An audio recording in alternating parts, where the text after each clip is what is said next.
What's the last book of the Hebrew Bible? If you said Malachi, you're wrong. It is not a religious channel, but it's not a religious channel either.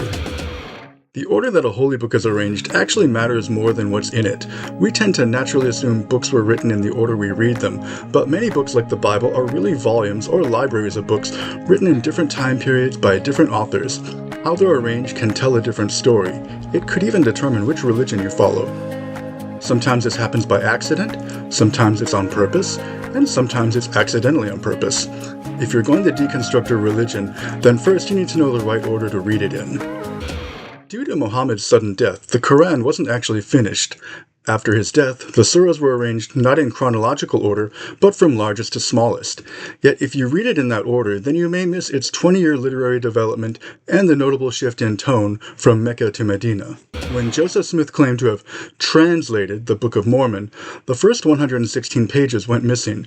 When he resumed this project, however, he picked up where he left off and then went back and rewrote the beginning.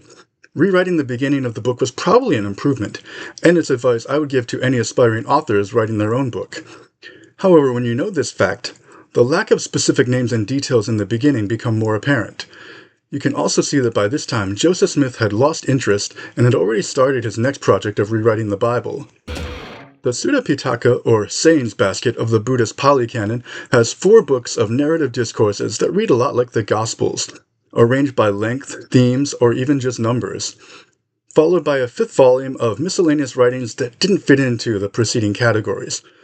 Both this sorting by length and putting the miscellany at the back seem to be common in the ancient world. Which brings us to the Bible.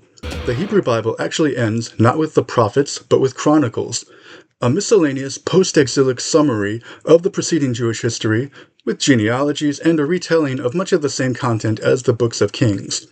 At the very end of this is the decree of Cyrus the Great, which closes the book on a happy ending, restoring the Jewish people to their homeland, and with Cyrus basically fulfilling the messianic prophecies that came earlier. On the other hand, the Greek Septuagint, which was the Old Testament used by the early church, ends at the minor prophet Malachi, particularly with a messianic prophecy. This version basically ends on a cliffhanger, which is probably the sole reason that it ended up with a sequel in the form of the New Testament.